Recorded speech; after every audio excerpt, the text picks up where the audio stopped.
Comment devenir résident au Paraguay quand on est canadien? Ça va être le sujet de cette vidéo. Bonjour, je m'appelle Sébastien, de Résident Paraguay, une entreprise qui aide les francophones à obtenir une carte de résident ici au Paraguay et à venir s'expatrier. Et on a des clients français, on a des clients suisses, belges, mais on a aussi des clients au Canada. Et je voulais faire une vidéo par rapport à ça parce qu'il y a une petite subtilité par rapport aux Canadiens qu'il va falloir bien prendre en compte dans cette vidéo, qu'il va falloir bien noter. Ok, donc vous êtes Canadien, vous voulez vous expatrier au Paraguay, vous voulez obtenir une carte de résident au Paraguay pour un plan B, peu importe, c'est possible. Il n'y a aucun souci par rapport à ça. Généralement, vous allez avoir besoin de 3 documents qui vont être l'acte de naissance, le casier judiciaire et votre passeport. Si vous avez été marié, veuf ou divorcé, il va falloir aussi ce certificat.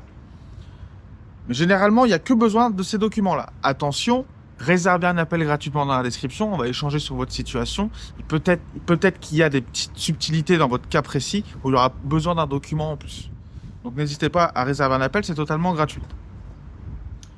Pour les Canadiens, il y a quelque chose qui est assez différent sur ces 3 documents. Ça va être le casier judiciaire. Parce qu'au Canada, le casier judiciaire, donc vous avez les casiers judiciaires régionaux, vous avez les casiers judiciaires nationaux.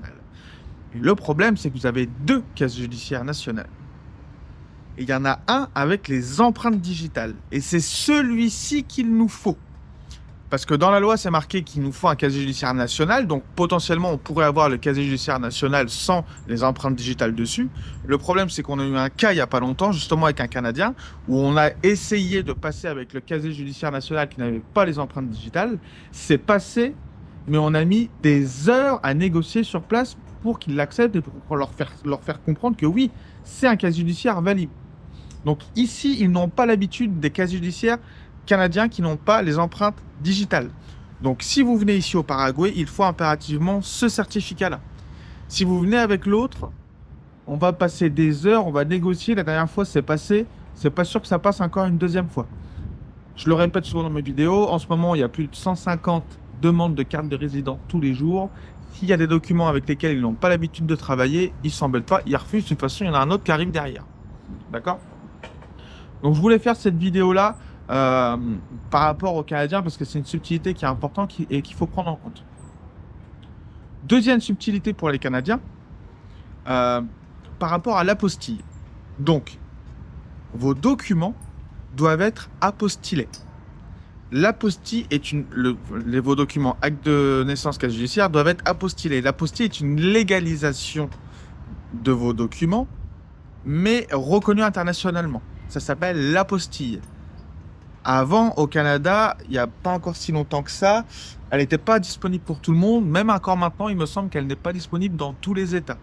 Renseignez-vous bien dans votre État où vous êtes si l'apostille est possible à avoir. Si elle n'est pas possible à avoir, dans ce cas-là, il faudra faire une légalisation de vos documents. C'est un peu plus compliqué, ça prend un peu plus de temps.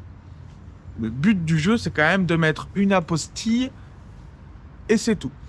Donc, comme l'apostille n'était pas forcément en application au Canada depuis très longtemps, il y a encore des personnes qui pensent qu'elle n'est pas valable, donc ils vont faire légaliser leurs documents. Attention, légaliser vos documents, ça ne fonctionne pas. Venez pas au Paraguay avec des documents légalisés chez le notaire, notariés, ça ne passera pas. Il faut de l'apostille.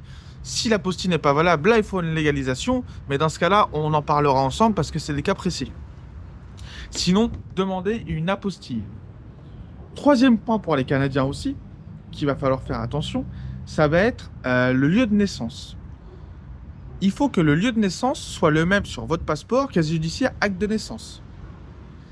Au Canada, il y a eu pas mal de regroupements de communes qui font que sur votre acte de naissance, il y a le nom d'une commune, et si vous avez fait votre passeport récemment, c'est le nom d'une autre commune. Parce qu'il y a des regroupements. Attention, ça ne va pas forcément passer ici au Paraguay. Donc pareil, il va falloir un papier en plus pour bien prouver que les deux communes sont les mêmes, qu'il y a eu un regroupement de communes, etc. Au Canada, il y a pas mal de petites subtilités comme ça. Donc voilà, je voulais en parler dans cette vidéo. Si ça vous intéresse de devenir résident au Paraguay, d'obtenir une carte de résident et que vous êtes Canadien, c'est possible. On peut vous accompagner, il n'y a aucun souci. Prenez bien en compte les aspects que je viens de parler dans cette vidéo. Si ça vous intéresse, n'hésitez pas à aller voir dans la description. Il y a tout ce qu'il faut. Il y a une formation gratuite, il y a un e-book sur l'expatriation gratuit et vous pouvez réserver un appel téléphonique. Sur ce, on se dit à bientôt. Ciao.